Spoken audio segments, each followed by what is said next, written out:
The third midfielder after the arrivals of Andres Santos and Youri Tielemans is on the agenda for Manchester United, with several options under consideration. Lewis Hall, one of the players, Lewis Hall of Newcastle remains a player of interest should United decide to go for a left back.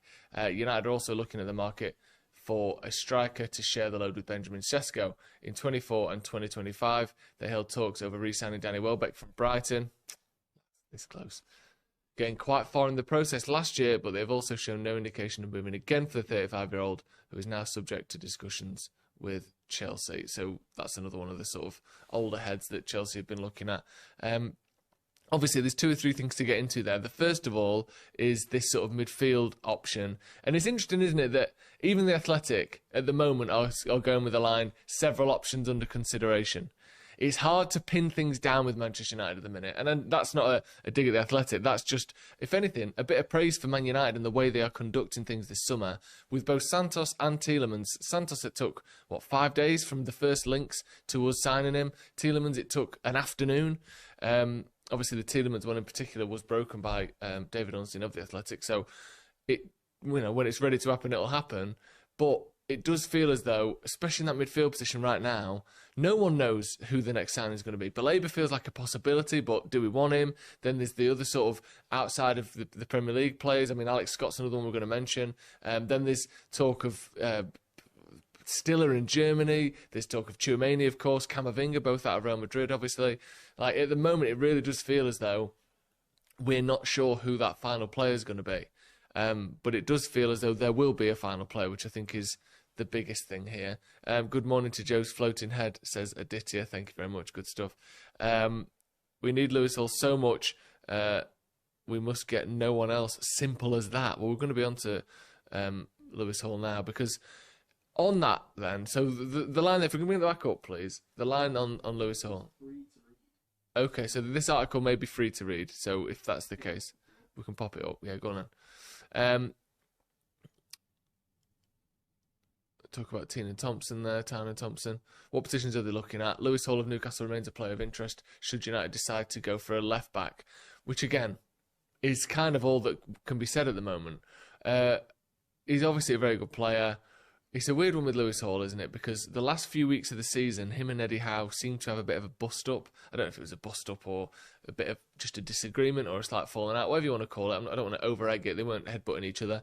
But there was, the Hall not starting games the way you would expect. Then obviously not going to the World Cup, which isn't, Eddie Howe's doing. But it, maybe affected that momentum going into the final month or so of the season. And Newcastle are a little bit effed, aren't they, if we're honest? Like, if you go back to Newcastle 2 seasons ago, some of the players that they had in that team, they had Isak, they had Gordon, they had Tonali. I mean, Guimaraes looks like he's going to leave as well. Lewis Hall looks like he's going to leave as well. I know he didn't leave, he didn't get sort of poached, but Kieran Trippier was starting all the time at right back. And you look through that team now, so many of those players are no longer there. And the ones that they've been replaced with, whether it be Visser or... But what's left? This is what, Man United will sign a third midfielder. When are we planning on doing that? Who will it be? Because when you think about it, I'd say a week and a half ago, I would have said Kone or Scott. Today, I would say we're not advancing on Kone. We've held talks, but we're not advancing. Scott is moving closer and closer to Chelsea. So if you are a believer, or you're a Berg, an iceberg, or whatever you're calling yourselves, they are not players that United want to sign, but neither was Tielemans and Santos. So are we moving down the list? That's what I'm going to say. Are we moving down the list here? Because Scott and Chelsea is getting closer and closer, which, I'm sorry, Morgan Rogers and Alex Scott is a good transfer window for them, regardless of whether they ruin it by signing Jordan Henderson. And more and more I see of Mateus Fernandes clips, and it is only clips. I think we've missed out on a good player there. I think Tonali, we've missed out on a good player. I think Elliot Anderson, we've missed out on a good player. I think Bruno Guimaraes, we've missed out on a good player. And so.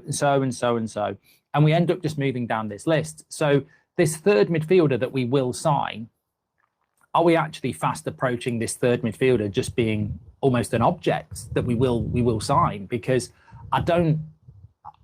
we're just moving down the list again. It's the same thing that happened with Tielemans, and it's the same thing that happened with Santos. We're moving down the list from what we really want to what we can possibly get. So look, it literally said it in The Athletic this morning that Chelsea have already bid for Alex Scott and are likely to go back in again. So I don't know who that third midfielder is going to be. If you'd said to me a week and a half ago, I would have said, well, we're in talks with Kone. I think that deal can happen, but we seem to have slowed down on that one. And as Joey says, the silence is ridiculous in a sense, which it certainly is.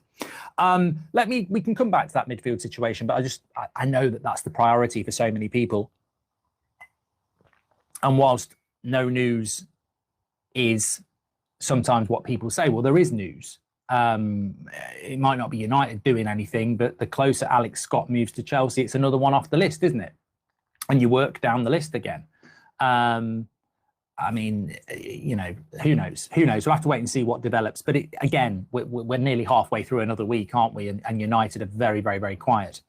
Where it's not quiet, and I want to just talk about Ollie Watkins very, very quickly, is that, look, Aston Villa are not really a football club that lets contracts run down. News is still on these plans by FIFA to sell off stakes in the World Cup. We've now got a statement from the Football Association of Wales, FAW. They say they have not received any substantial details from FIFA concerning the reported proposals. Consequently, the FAW is concerned that such matters have become public prior to being shared with FIFA's member associations. They say we await receipt of FIFA's full proposal before commenting further on this matter. So that's very similar to the English FA's response to that. We've also, just in the last few seconds, in fact, had a response from the Asian Football Confederation. It's a little bit longer than that Wales statement. However, it's the same kind of thing. They weren't consulted about this either, and they had no knowledge of these proposals.